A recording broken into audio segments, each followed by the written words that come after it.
Hoje trazendo mais um assunto muito especial e que gera muita expectativa, né? Porque é um assunto que está muito, vamos falar assim, em moda ou em alta na odontologia. Hoje convidei o meu amigo ortodontista, especialista em ortodontia, harmonização facial, e também um amigo pessoal, o Dr. Daniel Fangueiro, para falar sobre essa parte do planejamento envolvendo a ortodontia, a harmonização facial, um estudo dele com a questão dos padrões faciais, com a sua indicação e um protocolo único para cada paciente. A gente vai ter um bate-papo aqui mais rápido falando sobre isso, a gente ainda pode voltar a detalhar. Se tiver alguma dúvida ou algum questionamento sobre o assunto, encaminhe para a gente que a gente vai poder ajudar vocês.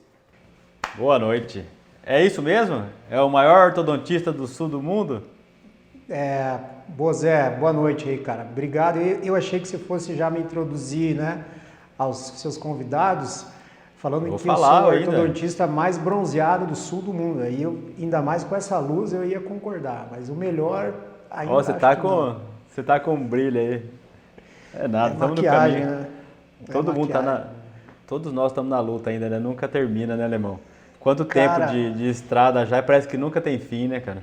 verdade, verdade. Eu fiquei muito feliz quando cheguei aqui, Zé, agradecer o seu convite, cara, é uma honra para mim, né, transitar em Bauru no meio de ícones, como você se tornou, eu vi você crescer, né, cara, dentro da odontologia, e hoje chegar no seu consultório, ver a estrutura que você tem, ver o teu sucesso, cara, isso me enche de orgulho, cara. Sabendo que Obrigado, Alemão. a gente está perseguindo os mesmos caminhos, né? Então acho que provavelmente nós teremos um final aí da trajetória digna, cara. E você sabe que isso aí, Alemão, desde que a gente estuda, né, da especialização, tudo, é uma coisa que você tem que ter fé e acreditar, né? Porque sempre parece que é tão longe, né, cara, onde a gente está hoje, tendo clínica, trabalhando, ter pacientes, ser um pouco reconhecido, que isso é legal também, mas eu falo, ter a confiança de pacientes, né? Então parece que cada vez é longe, mas a gente vê isso acontecer dia por dia, né, cara? Para quem é estudante hoje, eu acho que tem que ter essa esperança que nunca pode deixar apagar, né, Alemão? Cara, é bem isso. E você sabe, se você me perguntar assim, cara, você consegue identificar quando isso começou a florescer, a frutificar? Eu não consigo dividir essas etapas. Para mim, faz parte do processo. Para mim, a gente tá no começo ainda, sabe, Zé? É, E eu faz vejo meus estar. amigos se destacando, o cara vê, pô, meu amigo, cara. E é legal estar no meio de vocês, cara. Eu que não sou daqui de Bauru, né? E é legal estar perto de vocês. Isso eu aprendo demais, cara. E Mas também sabe, e consigo Bauru tem essa dividir. mágica. Bauru tem essa mágica, né? De ser, às vezes, a gente se encontra aqui, você vê tem gente do Brasil inteiro, às vezes na mesma semana aqui em Bauru, semana de pós-graduação, você vê tanta gente boa junto. E isso acho que só acontece aqui, né, Alemão? Cara, definitivamente isso acontece aqui. Hoje eu digo que Bauru é a meca da odontologia, né?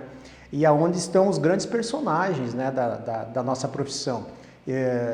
Hoje, eu estava no centrinho, né? A gente abre uma porta, sai o Davi Normando da porta. É, Então, então, só em ele vai. Bauru que acontecem essas coisas, né? Eu tava fazendo uma extração, ele abriu a porta e falou assim, Zé, quer ajuda? Eu olhei assim, Davi Aí, Normando. Falei, aí, ó, não é? de longe. Então, isso é muito legal, cara, ver os personagens que ajudaram a construir a nossa profissão, né? Entender como eles obtiveram o sucesso e principalmente, Zé, aprender, né? Que o sucesso, ele se consolida, né? Com muita humildade, cara. A gente vem, né, de algumas, né, às vezes episódios que a gente passa enquanto estudante, o quanto que a gente aprende de uma forma mais amistosa com mestres que têm como maior virtude serem humildes, né? Então, isso eu levo para mim, né? Isso quero levar para minha vida de docente também. Porque uma coisa que eu tive uma oportunidade, uma honra, sei lá, ou sorte, né, como muita pessoa fala, foi poder aprender com quem era meu ídolo na graduação, sabe? Isso foi, e conviver com eles até hoje, né? Tirando o Dr. Reinaldo, que se foi esse ano, que foi uma perda enorme, mas eu falo assim, quando eu convivia com o Dr. Dino, Omar, Dr. Reinaldo, na faculdade, e esse pessoal novo que está vindo muito forte aí também hoje, você poder conviver, trocar ideia de pessoa para pessoa no dia a dia, dividir caso, trabalho, isso é muito mágico, né, para quem está aqui, né? Então eu me sinto muito privilegiado nessa situação, sim, igual você falou, tá no centrinho, tá na faculdade, isso é uma coisa que eu sei o custo que foi para estar ali e a força que você tem que manter todo dia, mas isso é muito legal mesmo. Assim, eu tenho orgulho do que eu consegui, com certeza. Eu vejo vocês, cara, né, e vejo o quanto vocês também virarão essas referências, né? E quanto vocês também estão ajudando a construir os pilares do futuro da nossa profissão. E é por isso que eu venho para cá, cara, porque eu também via esses caras, autores de livros, né, e de uma forma mais distante, mas eu falava para mim mesmo, eu falei, pô, eu quero estudar com esses caras aí. E hoje eu me encontro do lado deles, cara, dividindo também conhecimento, dividindo experiências, às vezes aprendendo e ensinando, que é um método que se complementa, né, esse aprender e ensinar, e também, querendo ou não, tentando construir também o futuro da nossa profissão, tirando um pouquinho de Bauru e levando lá para a minha região, para a região sul, onde é o meu domicílio, né? E é bom lá de serviço, né, Lebão? Você conseguiu um espaço bom lá, né? Tá com consultório novo, não tá? Graças a Deus. Tá com espaço novo também? Eu digo que a odontologia praticada com excelência, ela tem espaço em qualquer lugar do mundo, né? E nós temos um privilégio, né, de ter uma odontologia muito sólida no Brasil, né? E levando o que é de mais moderno, né? Espalhando isso pelos 4 cantos do Brasil, eu tenho certeza que é uma forma, uma receita de você se tornar referência por onde você andar. Então, graças a Deus, a gente está construindo o nosso nome lá também na nossa cidade, na nossa região, formando já algumas pessoas com as nossas diretrizes, né? E tudo isso a gente trouxe daqui, cara. Então... Porque você, assim, é um especialista em ortodontia, né? Tem toda a formação em ortodontia. Quando eu vi que você começou a falar dessa parte de harmonização, que veio com muita força na odontologia e não sai mais, né? Eu falei assim, devo pensar, o que o Lebão está se metendo nisso, né? Ele já tem sucesso, já é reconhecido na ortodontia, né? Mas assim, vamos esperar para ver. E você conseguiu um espaço na harmonização, que é a questão dos padrões, né, Lebão? Que era uma coisa que ninguém falava também disso, né? Então eu falei, você conseguiu fazer uma coisa nova, sendo não mais do mesmo, mas fazendo uma coisa que estava todo mundo atrás, está perseguindo essa parte da harmonização, que é uma... Hoje muitos alunos só falam disso hoje, né? É uma coisa que está muito forte na odontologia. Cara, você lembra como tudo isso começou ou não?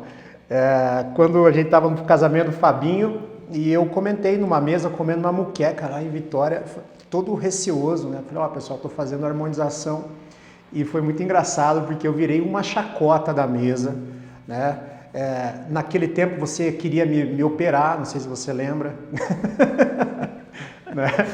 E eu tinha falado que tinha feito preenchimento na maxila e estava me achando com a minha maxila, tirava foto de perfil, mandava nos grupos e tal. Tudo, enfim, tudo virou uma grande zoeira, mas eu tinha certeza, né, de que existia esse meio para construir ainda na odontologia. E hoje, cara, eu vejo que, aliás, eu não enxergo restaurações de face, né, reabilitações faciais sem a harmonização como um fator não coadjuvante mais, né, mas como um camisa 10 do time aí. Tenho certeza que ela se enquadra dentro das principais especialidades reabilitadoras de face. Porque a ortognática também tem a sua limitação até onde consegue alcançar, né? O paciente às vezes é uma questão estética bem pequena que não justifica uma cirurgia ortognática para você fazer por conta disso. Muitos casos chegam também já compensados, né, que não escolheram o caminho de realizar o tratamento da parte óssea e acabam tendo os dentes certos, mas ficam com deficiência do perfil, né? E muitos têm essa reclamação. E a questão de estética, de uma indicação puramente estética para quem quer elevar a autoestima e se sentir melhor numa foto, nesse mundo tão fotográfico e de selfie que a gente vive, né, de rede social, todo mundo quer aparecer bem, né, Alemão? Eu digo que esse universo de Instagram fez muito bem para a odontologia como um todo, né? Porque hoje os maiores influenciadores, é difícil você encontrar um influenciador que não tenha feito uma harmonização facial e facetas dentárias, né? Então todo mundo com aquele rosto padronizado, enfim, né? E seguindo aquelas normas de beleza que são estabelecidas, né, e que se reinventam de dia após dia. Mas o que a gente trouxe de diferente, Zé, nessa construção da especialidade da harmonização, foram os conceitos que a ortodontia, que a cirurgia ortognática, né, nos trouxe, né, nos trouxeram. Eu me lembro bem que eu estava dando uma aula num congresso e falando sobre análise facial. Esse eu acho que é a grande diferencial da odontologia nessa área de reabilitação de face. A análise facial que nós temos é muito pura, é muito refinada. E falando sobre esse tipo de abordagem, né, considerando padrões faciais, entendendo o processo de crescimento, de maturação da face e também de envelhecimento, né, e por fim sugerindo protocolos de tratamento, né, de reabilitação para diferentes tipos de paciente. Então tudo isso a gente aprendeu na ortodontia, na cirurgia ortognática. E eu estava comentando, e essa é uma linha de pesquisa que eu gosto, né? E uma cirurgiã dentista me falou assim, poxa, mas essa tua análise facial é muito ortodôntica. Eu falei, pô meu, mas foi isso que a odontologia construiu, não existe outro tipo de análise facial, né? Então a odontologia que antigamente praticava faciometria, né?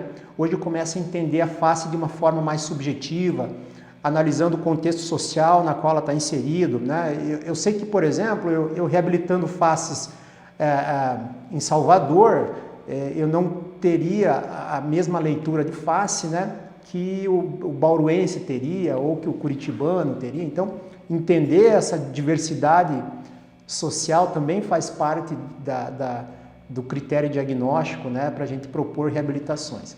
Então, acho que isso que eu contribuí com a especialidade, tirando algumas coisinhas que estavam no ar, né, na ortodontia, na cirurgia ortognática, e trazendo, já pontuando isso dentro da harmonização.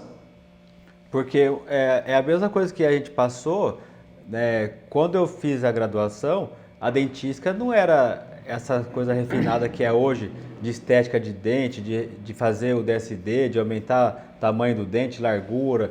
Não se falava nisso daí, né? Não tinha essa questão. E até nem tinha o material restaurador que tem hoje, né? Tão evoluído, adesivo, resina, polimerizador, essas coisas que mudaram tanto nos últimos anos. Então, você vê que o que a dentística consegue fazer era coisa que antes a gente não indicava também e hoje não é frescura. Muito paciente faz ortognática e depois que ele começa a se ver, ele fala assim, eu acho que eu vou querer melhorar o tamanho dos dentes, vou aumentar o tamanho, vou clarear um dente. Isso é comum de ver. Exatamente. É uma vaidade, mas que eleva a autoestima da pessoa para um patamar que ele nunca pensou que a odontologia pudesse entregar isso. Então, eu não sei se, né, foram os níveis de exigência que foram aumentando, né, e o que fomentou o quê, né? O nível de exigência estética que fomentou a odontologia a procurar esses novos recursos, ou esses novos recursos que fomentaram esse aumento de exigência na estética, né? Hoje eu estava no Centrinho e o Davi Normando falou, você está fazendo uma pesquisa tal, com fissurado, se você quiser eu te empresto o meu scanner de face, ou seja, cara, cada passo que a gente dá, a odontologia se renova, os critérios de avaliação se renovam e a gente vai aprimorando a nossa especialidade a passos largos, né? E eu estava falando com você a questão de ali que não tem uma questão de esconder sabedoria, né? Tudo que pergunta a gente divide e fala, e eu acho que o legal de você estar sempre convivendo com mais gente é que você é questionado o tempo inteiro do que você está fazendo, né? Então isso te faz, antes de você fazer, você já pensa, e quando você faz, se você não pensou, alguém vai te questionar, você vai falar assim, pô, por que eu não pensei nisso antes? Vamos mudar o protocolo, vamos melhorar essa questão. Né? Hoje eu estava na graduação com os alunos, na graduação não, no mestrado e doutorado da FOB ali, fazendo um tracionamento meio que para demonstração, acompanhando o aluno, era o primeiro caso deles, e daí você faz passo a passo e mostra, e você fala assim, você está entregando ouro? Não estou entregando ouro, porque você está ensinando outras pessoas a fazerem direito uma coisa que eu demorei para aprender, que agora eles vão aprender no primeiro ano. Né? Então... Essa analogia é muito importante, porque a gente vê vários cursos de pós-graduação, né, sendo justificados ou construídos, né, para vender cada vez mais cursos. Né? Então, esse fracionamento de informação me incomoda e faz mal para a especialidade também, porque a informação ela deve ser vendida de uma forma completa, mesmo que vendida, né? Pode ser dada, pode ser vendida, mas a partir do momento que você decide em transmitir essa informação, uma pessoa lícita deveria né, expor toda a informação de uma forma completa. É aquele negócio, faz o que eu faço, né? Exatamente. Porque se você fala uma coisa, você tem que fazer isso, né? Não adianta você dar aula de um jeito, na hora que a pessoa vai te ver trabalhando, você faz tudo diferente, velho. Exatamente, Você já quebra a cara no primeiro momento. E essa questão dos pacientes ali, como que você começou essa ideia de fazer o doutorado aqui no Centrinho, né? Que você voltou a ser aluno, né? Coragem, hein, Lemão? Coragem, putz. Mas, cara, na verdade foi uma ideia da Dani, a culpada é ela, porque eu tava indo para o caminho, né, de fazer uma avaliação da protração da maxila apoiado em aparelhos com fixação na maxila, né, com o protocolo MARP, a tração reversa da maxila apoiados em expansores com parafusos, né. E estava guiando, então meu projeto de pesquisa foi todo feito nesses termos, né. Só que quando a gente foi avaliar a espessura da mucosa do palato desses pacientes, a gente viu que a gente não teria êxito na fixação dos parafusos, dos mini implantes, né? E aí, poxa, cara, eu fiquei muito decepcionado, eu falei, caraca, e agora o que eu vou fazer? O doutorado já andando, eu já com os créditos quase cumpridos, né? E precisava da linha para pesquisa e aí a Dani veio e falou para mim, por que você não faz, né? Já que você está trabalhando com harmonização, por que você não faz com alguma coisa sobre com harmonização, né? E cara, aquilo me deu um estalo, uma luz, porque há pouco tempo atrás eu estava tentando levantar uma literatura sobre pacientes com fissura que foram submetidos a preenchimentos faciais e vi que tinha muita pouca coisa escrita, né? E também vi que esses pacientes, via de regra, eram submetidos a várias cirurgias, e ainda no final restavam algumas, né? Algumas coisinhas em termos de estética a serem feitas, né? Então, isso eu acho que é difícil para o hospital ter isso como protocolo, porque a pessoa que faz vai ter que refazer, né? Tem um tempo de validade, depois a gente vai falar sobre isso daí. Então é duro você fazer um tratamento reabilitador e depender que o paciente vai fazer isso o resto da vida, esse acompanhamento, sabe? Eu acho que é duro, porque se você for colocar como protocolo, você tem que entregar isso para sempre. Então, imagina um hospital com mais de 100 mil pacientes, hoje é difícil você tem que pensar no que você vai protocolar como tratamento. Não, perfeito. Enquanto considerando, né, o fluxo do hospital, acho que a especialidade ainda ela não consegue se inserir dentro do contexto, né, que o Centrinho apresenta-se, né? Mas é importante que saia de dentro de uma instituição tão famosa, né, e tão consolidada em termos de reabilitação de pacientes com anomalias, procedimentos, né, que possam servir como referência. Então, a gente acha que vai ter um resultado bem legal, né? Com certeza. A gente já tem feito alguns pacientes e os resultados são muito bons, porque alguns defeitos, vamos falar de defeito, mas alguns defeitos estéticos, né, são facilmente corrigidos por intervenções que envolve harmonização facial, cara. Mas você sabe uma limitação que tem? Você pensa, vou te falar um caso. Você pega um caso de uma paciente, uma mulher, uma menina, que tenha um excesso de mandíbula e ao mesmo tempo, pela fissura, ela apresente deficiência maxilar. Então ela já vai ter um degrau negativo da maxila. Você tem a limitação do espaço aéreo para você reduzir essa mandíbula. Você não pode reduzir até às vezes onde você quer, porque você vai deixar a pessoa... Você faz uma redução e aí comprime o espaço aéreo, isso a longo prazo é muito ruim, porque a pessoa pode engordar daqui 20 anos um pouco e isso atrapalhar para dormir no dia a dia da pessoa. E é duro a pessoa que vai passar uma vida com o mesmo peso que opera uma ortognática com 18 anos, então tem que pensar que ela vai mudar e envelhecer. Quando você faz a redução... Exatamente isso. Daí quando faz a redução, Alemão, só para terminar, e você... Às vezes você quer um avanço maior, mas esse limite do espaço aéreo não deixa você fazer. Então, às vezes você deixa o perfil reto, mas o lábio, por exemplo, não fica um vermelhão com a proporção do inferior. É normal sim, é comum casos assim. Cara, eu primeiro queria mandar um abraço ao professor Sérgio Bandalini, que foi meu professor da faculdade, cara. Um professor que eu carrego no coração. E Tiagão, né? Tiago Freire, cara, fez uma ótima pergunta. Eu li um artigo hoje disso, mas respondendo a tua pergunta, cara, a descompensação tem tanto em pacientes com fissura, né, que apresentam essa deficiência de crescimento terço médio devido à fissura, quanto pacientes sem fissuras, né, mas que tem também uma discrepância anteroposterior aumentada e relacionada à deficiência do maxila, o que eu vejo na construção de um planejamento ortodôntico cirúrgico, né? É os profissionais debaterem sobre o nível de avanço, o nível de recuo de mandíbula e as consequências disso, né? Bom, hoje isso depende intimamente da quantidade de descompensação ortodôntica que você é capaz de fazer. Então, considera-se também não só as limitações das manobras ortognáticas, né, de cirurgia, mas também a quantidade de descompensação que você pode oferecer a um paciente. Bom, visto isso, eu acho e proponho também esse raciocínio que a gente tem que usar, hoje, pensando não em procedimentos que são reabsorvíveis como preenchimentos, né? Mas também próteses faciais, porque se você considerar que esse paciente ele pode ser reabilitado, né? Equacionando os avanços e a quantidade de descompensação, você pode incrementar o ganho estético que você não conseguiu obter pela limitação anatômica, utilizando esses novos artifícios, próteses faciais, preenchimentos. Então, eu acho que isso é muito legal da gente começar a discutir, né?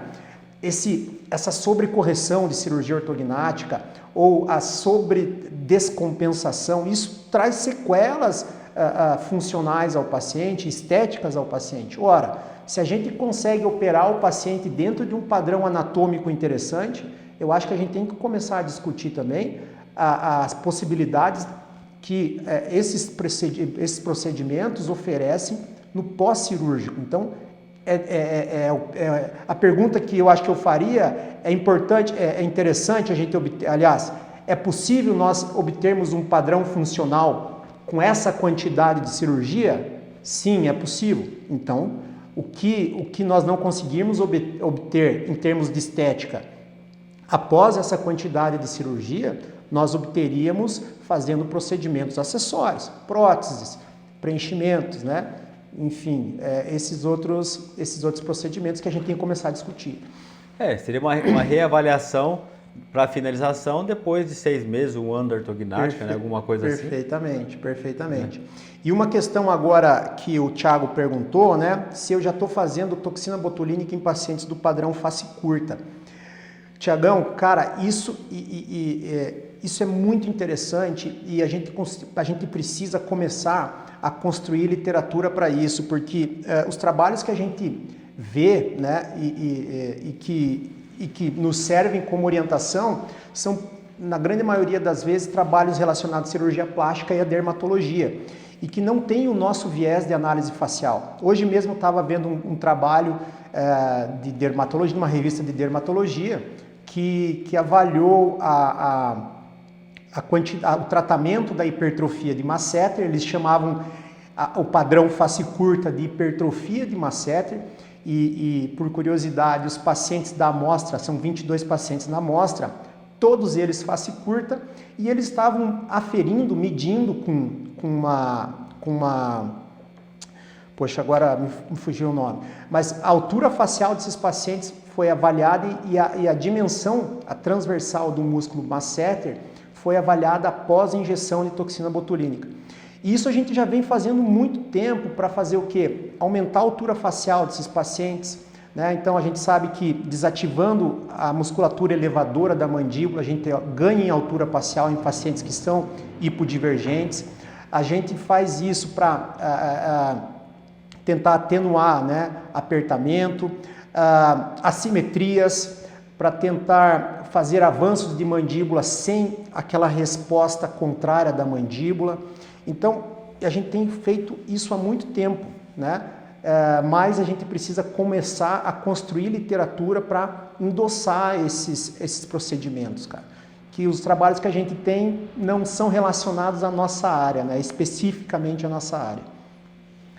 Você fala de trazer estudos, né? Falando a mesma linguagem que a gente usa na ortodontia, na cirurgia, o mesmo tipo de avaliação, né? Exatamente. Esse artigo, ele avaliou por meio de ultrassom, né, a quantidade de espessura que o masseter perdia após a injeção de toxina botulínica.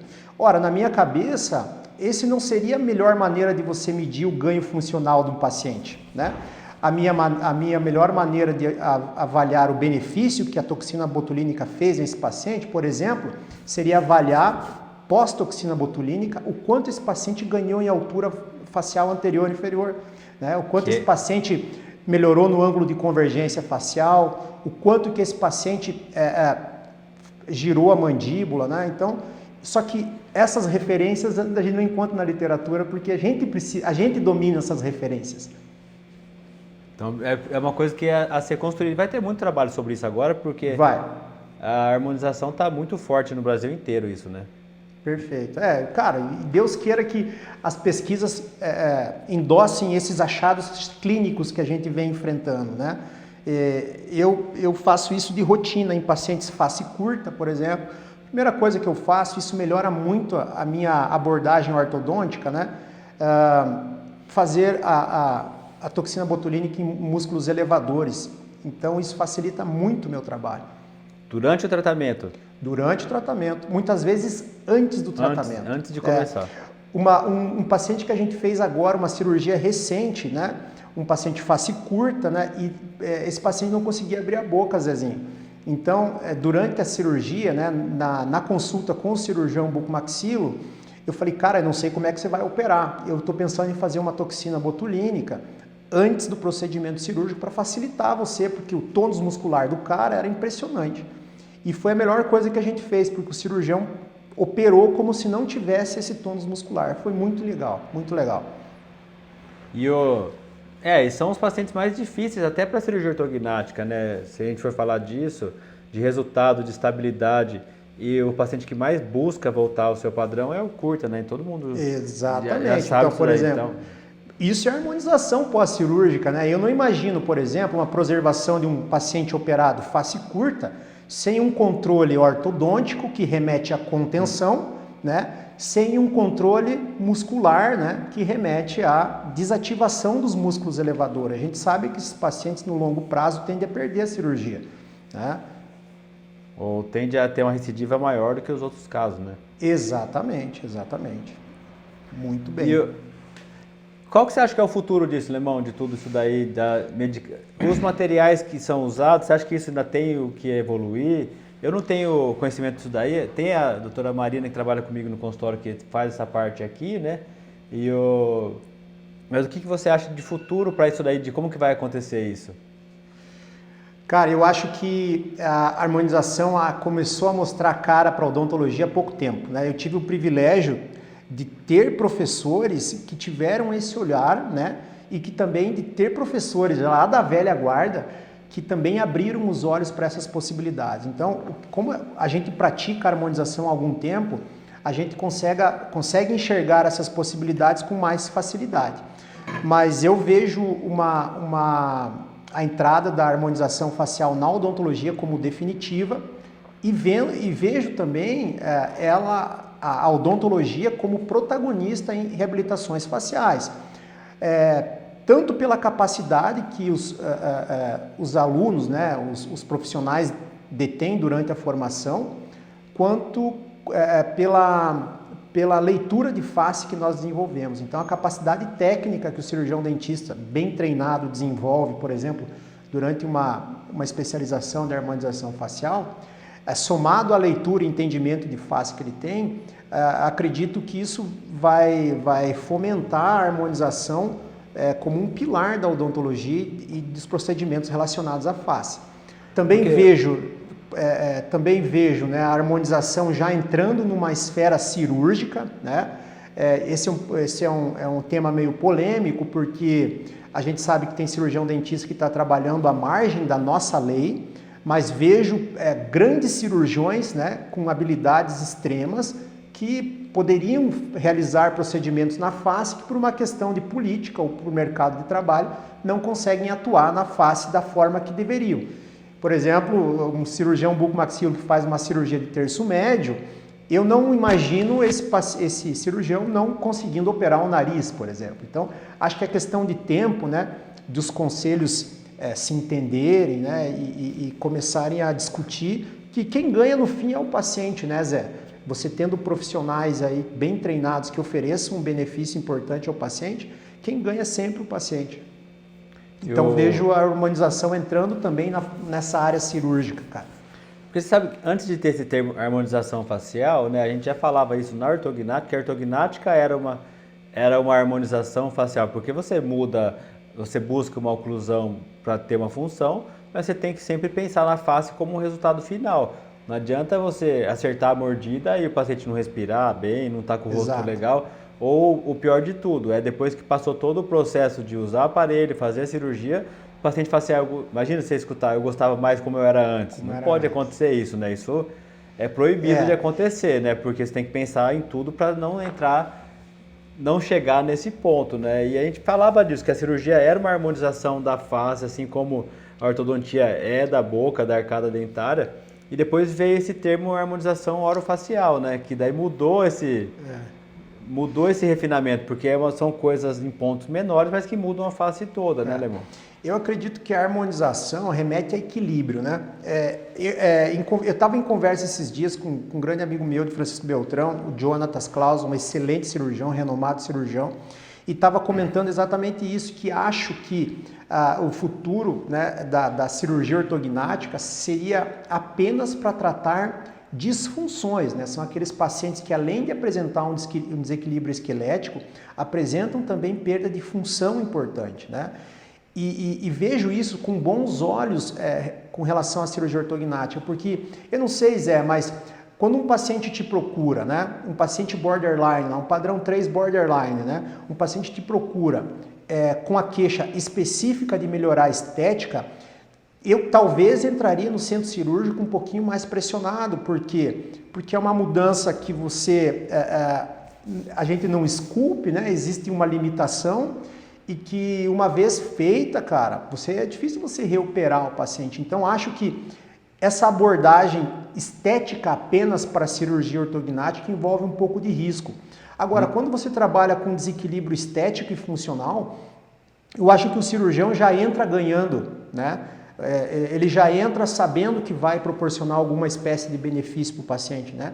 No mínimo a função ele vai devolver. E a estética... Porque eu acho que as indicações são diferentes, né? O caso que é cirúrgico, que teve uma deficiência de crescimento ósseo, de base óssea, ele não vai ser corrigido a oclusão com a harmonização. Então isso tem que ficar claro. Você pode mascarar um perfil, mas você não vai conseguir devolver a função ou tirar ele de uma indicação de cirurgia. Mas sabe o que eu tenho visto, Zé? Isso me assusta, cara.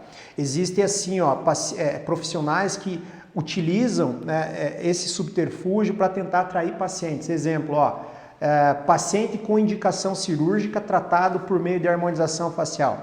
Cara, a harmonização facial tem uma indicação e cirurgia ortognática tem outra totalmente diferente. Então, eu não sou a favor de contraindicar uma cirurgia ortognática para submeter o paciente eternamente a procedimentos de harmonização. Envolve outros tipos de compensação, a dentária, né, a oclusal, enfim. Todas essas limitações devem ser consideradas para você oferecer harmonização ou não, né?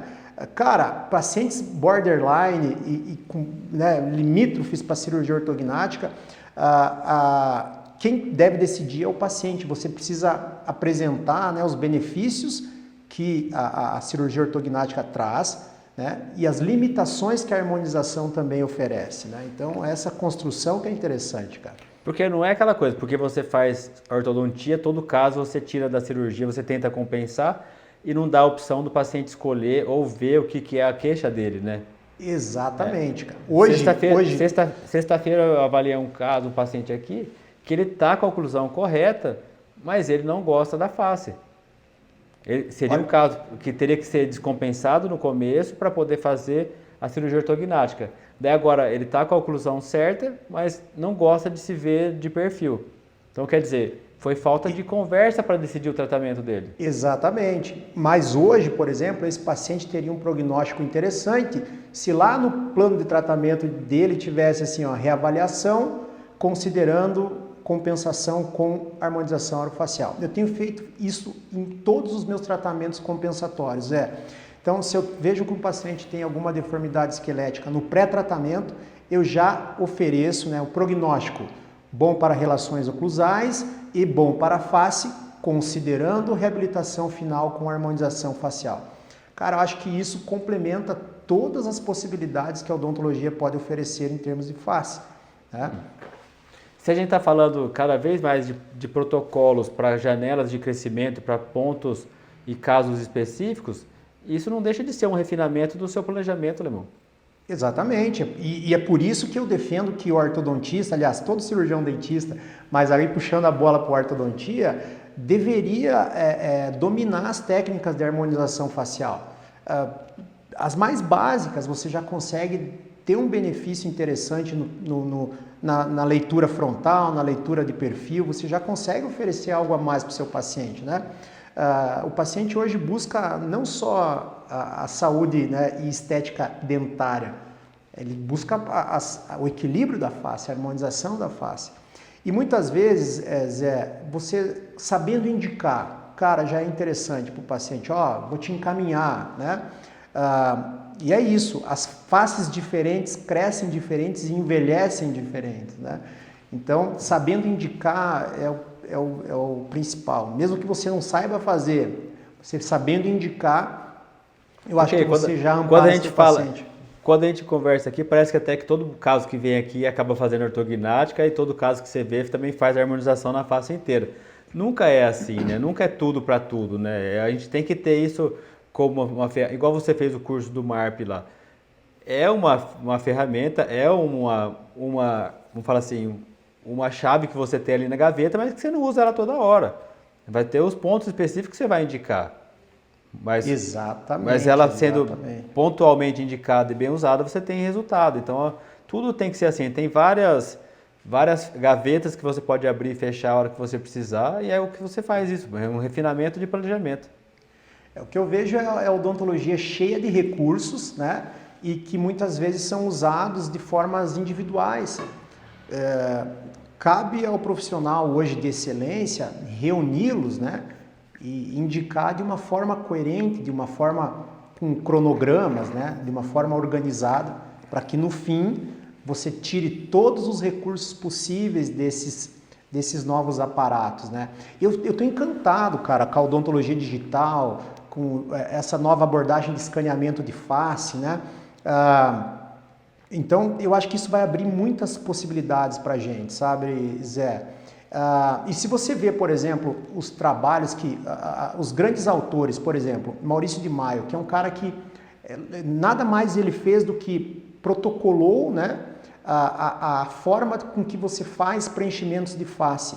São exatamente pontos que a odontologia entende há muito tempo e ele organizou isso, né? E ele organizou isso. Por exemplo, se você tem uma cara de triste, acesse ponto A, B, C, D e E e você deixa esse cara com cara de feliz.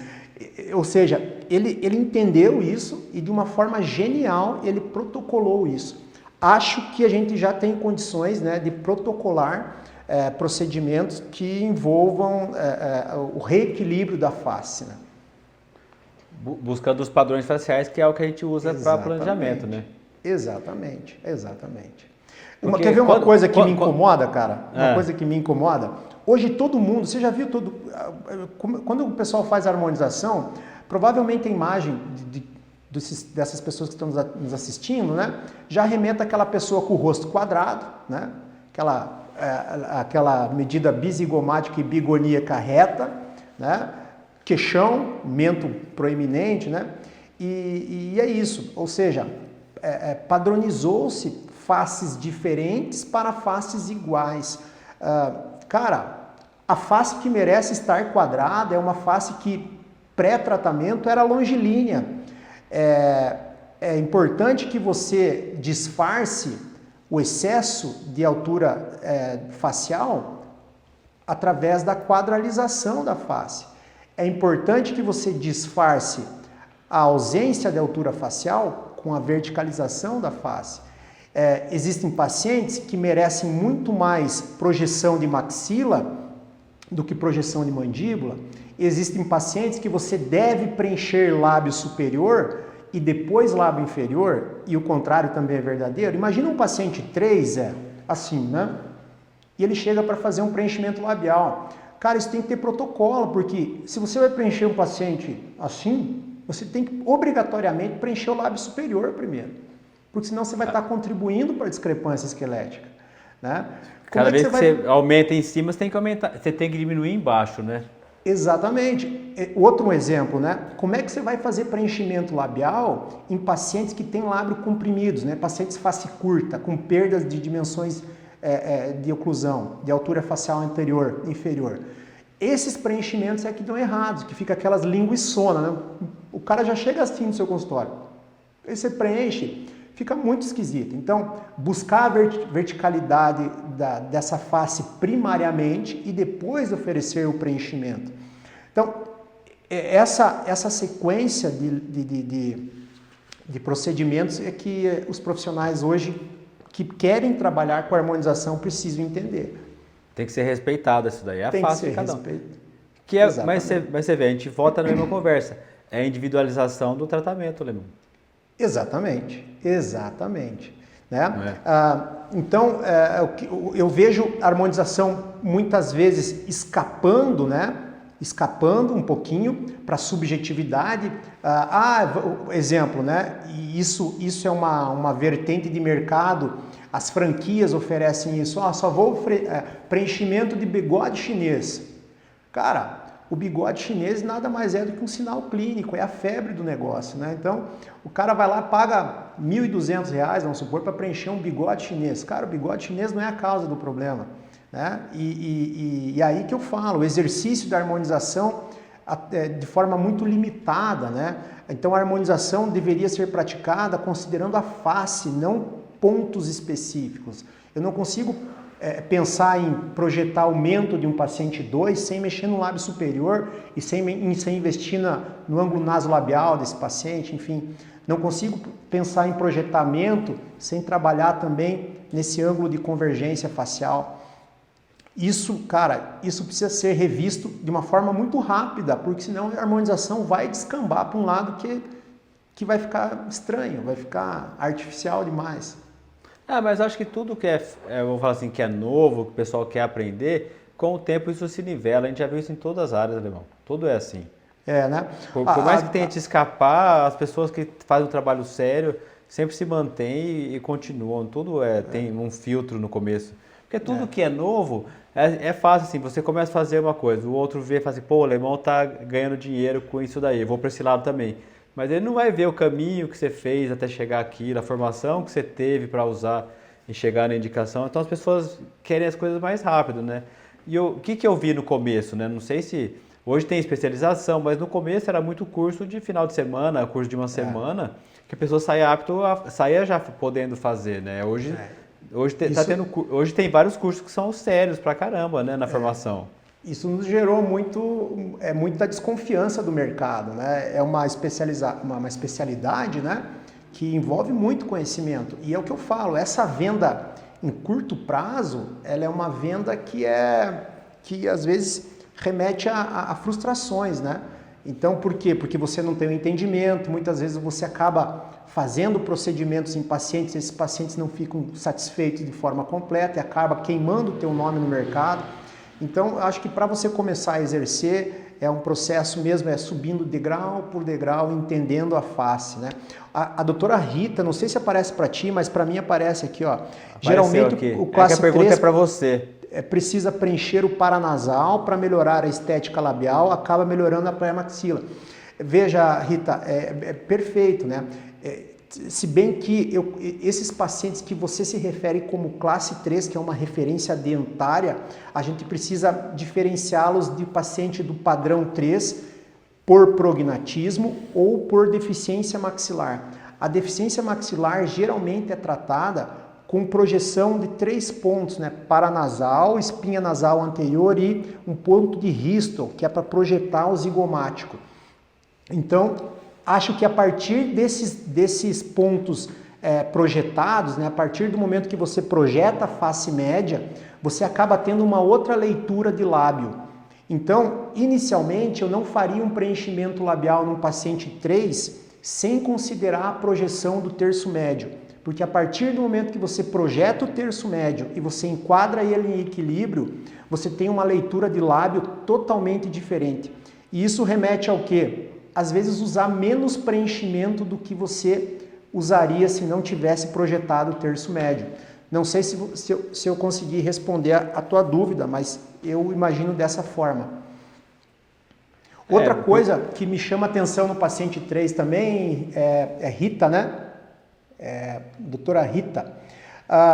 Em pacientes do gênero feminino, né? É muito comum você ter a falta dessa projeção mentolabial, né? Desse sulco mentolabial. Isso torna essa leitura do terço inferior da face muito desagradável. Então, se você quer desenvolver essa leitura de sulco mentolabial, você tem duas formas. Projetando o mento, o que não é legal para um paciente 3, ou projetando o lábio inferior, que seria a saída menos traumática para esse paciente. Então, você projetando o lábio por meio de preenchimento, você consegue amenizar esse sulco e torná-lo mais evidente.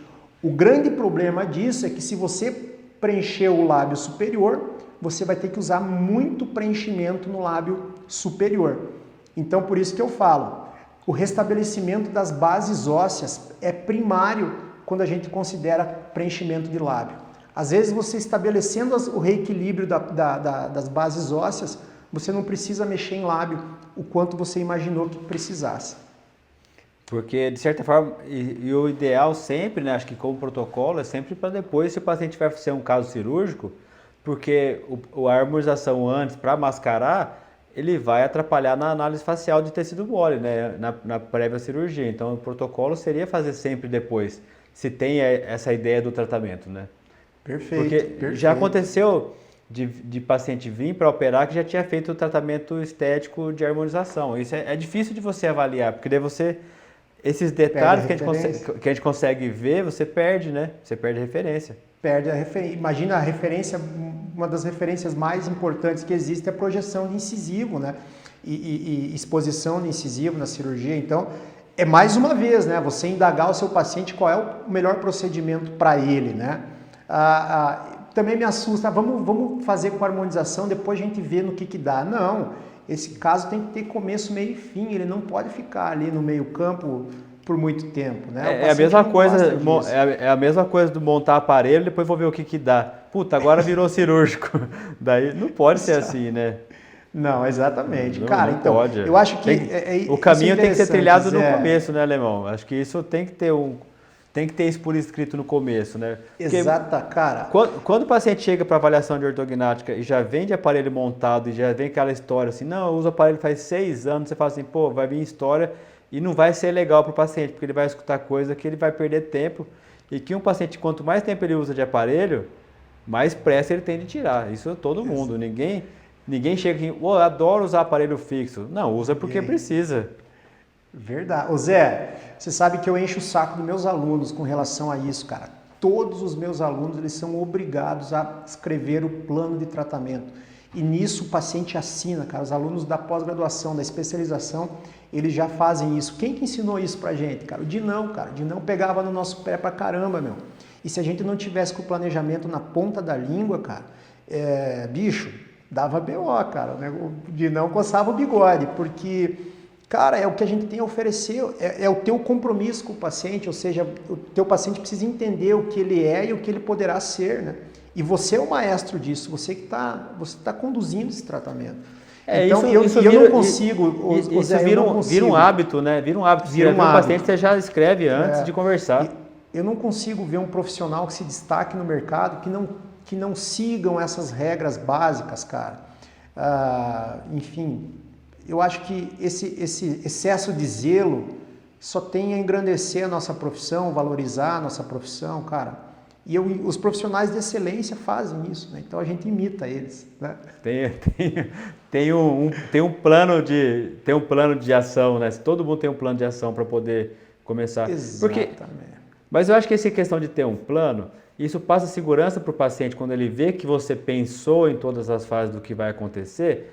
Passa muita credibilidade para o paciente que está indeciso no que vai fazer, porque ele fala assim, pô, ele sabe o que vai acontecer passo a passo. É igual você quando vai fazer qualquer procedimento do aparelho, fala, ó, vai colocar, vai sentir dor no começo, depois passa, vai ficar normal. Então você parece, pô, o cara é um mago do negócio, ele sabe o que ele está fazendo, porque ele já previu tudo o que ia acontecer antes comigo. Cara, Não é é verdade? isso aí, isso conforta, dá segurança ao paciente, né? E é muito fácil de você prever isso, né? Porque é isso que a gente estuda, a gente alimenta esse tipo de informação toda vez que a gente abre um livro, abre um artigo, é em busca dessas soluções que a gente está, né? Colocando uma técnica nova, assim, assada, né? Enfim, por exemplo, o MARP entrou agora, né, cara? Eu fiquei fascinado com as possibilidades que essa técnica, né, nos proporcionou. Os protocolos de protração maxilar apoiado em placas. Cara, eu achei maravilhoso, mas isso não tira, né? Isso não tira as possibilidades que a cirurgia ortognática tem para nos oferecer, né? Então são mais alternativas, mais remédios para se tratar uma enfermidade, mas isso não tira público, não tira pacientes, não tira indicações de procedimentos cirúrgicos, né? Então, é isso, aprender a lidar com as novas tecnologias, né? E Eu acho que extrair delas o máximo. quanto mais protocolo a gente tem, menos não a gente fala para pai e mãe. Né? Eu falo em quem faz, porque há 15, 20 anos atrás não tinha nada disso. Quando o caso era cirúrgico, você fala assim, ó, espera crescer e volta. E ponto. Exatamente. E ponto. Exatamente. Passava a melhor fase da vida da adolescência ali, com apelido, não gostando do rosto, não conseguindo, às vezes, se levar de igual para igual. Não vou falar que isso é geral, mas muitos pacientes ganham apelidos, sofrem com isso na escola ainda hoje. Por mais que todo mundo tenha sabedoria, ainda acontece essas coisas na escola, né? Não é raro um pai ou uma mãe vir falar, meu filho não quer ir na escola porque enquanto não operar ele diz que não vai. Principalmente em menina com prognatismo, isso é comum de acontecer.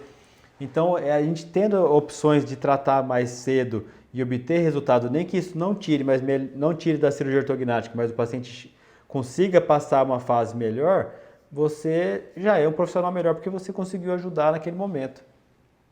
Cara, eu acho isso fundamental. Você quer ver? Eu dou aula em 2 cursos de especialização e aí o pessoal fala assim, nossa, como tem caso cirúrgico. Eu falo, cara, caso cirúrgico tem em qualquer lugar.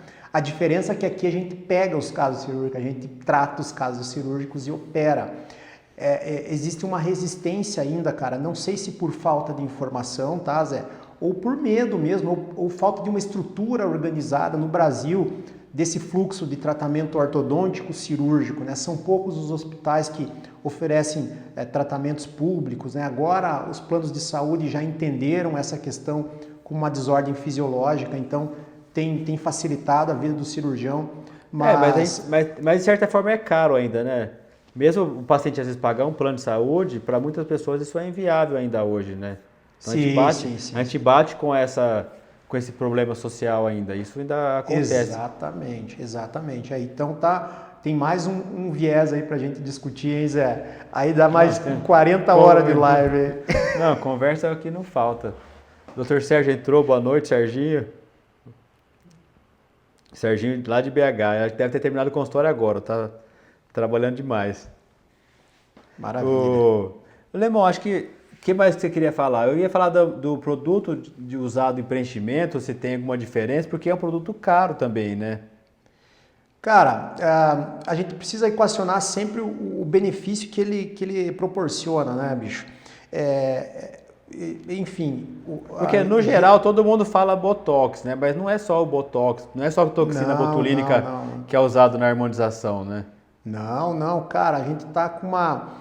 É o que eu falo, né? A odontologia entrou, né? Mostrou a cara para bater e na harmonização facial. Então agora a gente está começando já a retirar a nossa percepção dos preenchedores, né?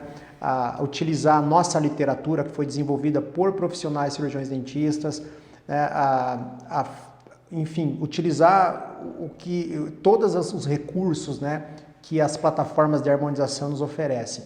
Então hoje a gente já tem a lei bem especificada, bem delineada para permitir que o cirurgião dentista acesse todos os recursos que a harmonização dispõe. Então eu acho que, cara, só tende a melhorar isso. Oriento a todos os profissionais que estão nos acompanhando aí, eu falo isso para os meus alunos. Quem não entende vai precisar entender, vai precisar manejar, vai precisar indicar. vai precisar saber tratar intercorrência com segurança, né? Porque essa especialidade veio para ficar e abrir um leque de possibilidades que é lindo, né? E mais uma vez que quem ganha são os nossos pacientes, né? E a nossa profissão. Beleza, é isso mesmo. Mas acho que tudo que soma o paciente que é o beneficiado no final, Alemão, não tem preço que pague, sabe? Porque Exatamente. Você vai cativar mais pessoas, você vai ter um consultório de maior sucesso, você conseguindo dar um resultado final cada vez melhor. Então isso nunca para, né? Isso você sempre vai tentar melhorando. E eu sei que, como você é um cara inquieto, cada vez isso vai estar com mais coisas somadas aí nas suas ferramentas de trabalho, né? Você tem a previsão até quando você fica aqui em Bauru? Cara, eu quero muito, né, defender ano que vem. Estou na fase agora de recolher a amostra, né? Por conta da pandemia, o hospital parou, né? E está voltando agora o fluxo normal dos pacientes. Então, e eu dependo desses pacientes para fazer os procedimentos. Então, a gente vai começar a fazer os procedimentos aí em breve, né? A minha pesquisa é uma avaliação de agradabilidade facial em pacientes com fissura transforame unilateral, né, que serão submetidos à harmonização facial. Ou seja, eu vou pegar esses pacientes, vou fazer fotografias pré-operatória, pós-operatória e pós 30 dias. E vou submeter a avaliação de agradabilidade facial por um corpo técnico, né, por leigos também e pela própria amostra. E vou avaliar o que essa nova especialidade traz de benefícios em pacientes com fissuras, importante, sem cirurgia ortognática, né? Mas o que eu vejo é que a gente vai abrir um caminho importante, por exemplo, para novas pesquisas em pacientes que foram operados, né? Para pacientes com fissuras bilaterais, enfim, aí é um universo. O importante é deixar esse legado para o hospital, né? Acho que o hospital abrindo essa porta aí para a especialidade acerta, porque embora seja difícil incorporar esse fluxo no Sistema Único de Saúde, cria possibilidades para que profissionais que busquem aperfeiçoamento aqui em Bauru ofereçam esse serviço nas suas regiões, né? Porque cada pessoa que passa aqui, de certa forma, viram referências na sua cidade em locais que tenha pacientes que precisam de tratamento ou de acompanhamento daqui, né? Não é incomum hoje vários pacientes tratarem orto, fazer o acompanhamento do básico fora e às vezes até coisa mais avançada, porque não quer ficar vindo para Bauru todo mês, até porque você já viu que Bauru ou é ônibus, porque avião é cada vez mais difícil para cá, né? Nem me fala de ônibus, cara. Hoje o ônibus meu quebrou ainda. Putz, lá miséria. Eu vi, você falou que tá aqui cedo, você chegou à tarde aí só. Eu vejo o quanto esses pacientes, quanto essas famílias, né, cara, precisam de um suporte emocional, um suporte, né, financeiro, porque, cara, a barra que eles enfrentam para se locomover até aqui, para se instalar até aqui, em Bauru, né, buscar uma estadia confortável, para se alimentar bem. Cara, eu falo assim que Bauru nos ensina nas entrelinhas também, né? E cada vez que eu venho aqui eu me emociono, cara, porque a gente às vezes vem cansado, né? Abandona a família, abandona filho. Cara, mas chega aqui, esses pacientes te dão uma força. Não vai chorar, hein, Lemão? Não, mas é verdade, né? Esses pacientes nos transmitem uma força, uma resiliência, cara, que assim, poucas vezes você consegue ver isso no ser humano. Quando os casos terminam, né, que faz ortognática, remove aparelho, entra naquela fase de retorno anual, assim, pô, você vê o orgulho que é dos pais que conseguiram chegar com o filho até ali, cara, porque por mais que não tenha custo o tratamento, a perda de tempo que é você sair da cidade, vir para Bauru, ser tratado, voltar uma vida toda, ou pelo menos até os 18, 19 anos, que é a maioria da média disso daí, é um orgulho enorme quando termina e você vê o filho com o tratamento terminado, porque você passou a história inteira, né? E eu falo que quem trabalha ali, igual eu que estou ali todo dia, parece que cada dia aumenta mais minha família, porque você conhece uma pessoa, isso cria laços que vão até o final do tratamento. Exatamente, cara. Exatamente. O paciente vem fazer outra cirurgia, ele passa lá no setor para dar um oi. Vim aqui só para te dar um abraço, ou vim aqui te trazer uma lembrança. Então isso a família de quem fica ali aumenta e nunca termina. E você vai ver, quando você terminar o doutorado, você voltar ali, você vai ter amigos sempre ali no lugar, você vai deixar um legado de certa forma, que isso vai ser sempre um reconhecimento. E o que é legal também, cara, é como o Centrinho se habituou a receber esses pacientes, cara, com muito afeto, cara. É um acolhimento que você não enxerga em nenhum... Eu nunca vi, né, esse acolhimento que a equipe do Centrinho faz, né, com esses pacientes. E nada mais merecido do que esses pacientes desfrutarem desse acolhimento aí, desse afago. Né? Ó, chegamos no fim, Lemão, do horário. Acho que já eles derrubam a gente aí. Que não dá uma hora, eles caem. Você quer dar uma palavra final sua? Eu te agradeço demais de ter me dado um pouquinho do seu tempo, que é curto aqui. Sei que você queria estar dormindo já. Nada, cara. Pô, cara, Mas eu que agradeço, Foi Zé. um bate-papo ótimo, aí passou super rápido. Eu acho que dá pra gente tirar várias lições aí para quem está começando na especialidade. Acho que isso ajuda muito. Para quem quer aprender mais sobre isso, vou deixar seu contato aqui depois à disposição, para quem tiver dúvida sobre isso, né? Porque ainda é uma coisa nova que você está fazendo, né? Ortodontia, harmonização, esse planejamento junto, acho que é uma coisa que ainda você vai ter muitas pessoas para ensinar ainda nisso, com certeza. Cara, queria te agradecer, né? Parabenizar pela tua estrutura aqui, agradecer a esse convívio de tantos anos, né, cara? E parabenizar você pelo profissional que você é, pela pessoa, pela gentileza que você sempre me recebe aqui, né? E dizer que, cara, tamo junto. Falar para os meus alunos que estão assistindo aí que você em breve vai estar lá em Balneário Camboriú. Eu quero ver quando eu vou, viu? Acho que você vai junto com o Gui, hein? Você vai junto com o Gui. Você falou que vai, né? Agora você falou, tá falado. Não, eu sempre falo que vou, porque o convite nunca chega, então você perguntar agora, eu vou. Não, você vai falar de fissura, né? De tratamento cirúrgico em pacientes com fissura. E então vai ser uma honra recebê-lo também lá. E eu vou ficar muito feliz se você for para lá, né? E, Bicho, agradecer e tamo junto aí, cara. Tamo junto porque daí vier. Valeu. Muito obrigado para quem ficou até aqui. Obrigado você, Lemão. Aguenta um pouco aí. Não vou fazer isso, não. Valeu, galera. Obrigado. Um beijo pra você. Fico à disposição aí para qualquer dúvida. E outra coisa, para encerrar, dizer que a gente vai fazer curso aqui em Bauru também, tá? De harmonização, né? Tem pouco com esse curso viés Bauru, né, já. Lemão? Não, mas com esse viés já direcionado para essas reabilitações. Eu acho que mostrar esse protocolo novo é legal. De fazer isso daí. Acho que isso tem um espaço enorme, sim. Porque é uma coisa diferente do que já tem, não é uma formação básica, né? Acho que é uma coisa para quem já está trabalhando com isso e quer melhorar ainda mais a sua rotina clínica, vamos falar assim. Exatamente. Tamo junto, Zezinho. Com certeza. Obrigado, queridão. Te ajudo sempre no que você precisar. Valeu? Valeu, querido. Abraço. Um abraço. Muito obrigado por terem assistido o vídeo até aqui, até o final. Obrigado por terem participado, por continuarem aqui com a gente a cada semana, tá? Se tiverem alguma dúvida, se tiverem algum questionamento, se precisarem de alguma ajuda, contem com a gente sobre isso, tanto para mim quanto para o Dr. Daniel. A gente vai estar aqui para poder ajudar vocês. Muito obrigado e até a próxima.